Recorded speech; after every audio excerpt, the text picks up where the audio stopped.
شروع کرتا ہوں اللہ کے نام سے جو بڑا مہربان اور نہایت رحم کرنے والا ہے۔ زندگی کو ہمیشہ امانت سمجھو کیونکہ یہ عنقریب چلی جائے گی۔ اپنے دل پر لگے زخموں کو نظر انداز مت کرو بلکہ ان کو محسوس کرو کیونکہ یہی تو وہ جگہ ہے جہاں سے تمہارے اندر روشنی داخل ہوتی ہے۔ پڑھنے سے انسان سیکھتا ہے لیکن سمجھنے کے لیے محبت کی ضرورت ہوتی ہے۔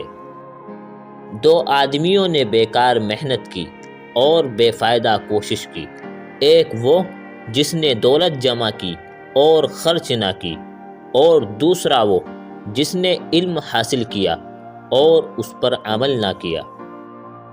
یہ بھی انسان کی سب سے بڑی بدقسمتی ہے کہ اسے اللہ سے دعا مانگنے کا وقت نہ ملے۔ بے وقوف ترین انسان وہ ہے جو اپنی بدکلامی پر فخر کرتا ہے۔ زندگی میں آگے بڑھنا ہے تو بہرے ہو جاؤ کیونکہ بعض لوگوں کی باتیں مایوسی میں اضافہ کرتی ہے۔ گھر میں خیر و برکت لانا چاہتے ہو تو گھر سے دو چیزیں نکال دو۔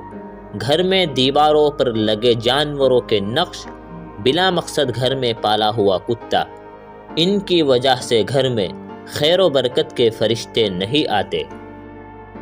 دوستو، اگر آپ کو ویڈیو پسند آئی ہو تو اس کو لائک کریں اور ہمارے چینل کو سبسکرائب ضرور کریں۔